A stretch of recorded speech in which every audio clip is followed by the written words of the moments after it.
Becker, parte de la comisión de seguimiento a este arduo trabajo que se ha estado realizando en este año, vamos a suponer así, que con todos los grupos organizados de la comarca Nuevo Buglé. Hacer ese llamado a la población general de la comarca, a las mujeres y los hombres,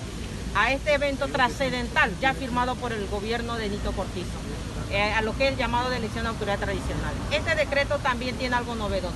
Nosotros, las compañeras, los hombres también que aquí estamos presentes, se ha incluido la participación de hombres y mujeres de manera equitativa para lo que es las elecciones de los delegados de los congresos. Para nosotros como mujeres es una conquista interesante porque a través de una actividad que vamos a desarrollar el 28 de septiembre de este mes en el Salón de Consejo de Coordinación, un foro que vamos a realizar, vamos a hacer ese llamado a las mujeres, hombres y mujeres, y sobre todo a las mujeres, para que logren participar como delegadas de los congresos y luego también para caciques locales, regionales y generales. Este es un evento trascendental. Hacemos llamado a toda la población femenina también a que participe en esta elección trascendental para la comarca Nuevo Buglé.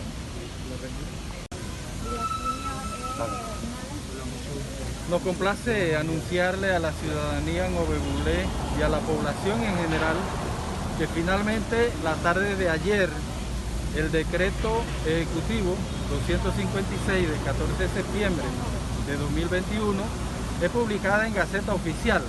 lo cual nos lleva inmediatamente a que corran los términos de 15 días para que la Junta Directiva convoque a Congreso General Extraordinario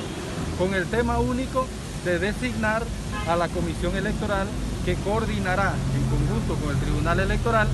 las elecciones de delegados y la consulta popular para elegir a las autoridades tradicionales o caciques aproximadamente en enero próximo, es decir, enero de 2022. Así que a la población Nuevo Buglé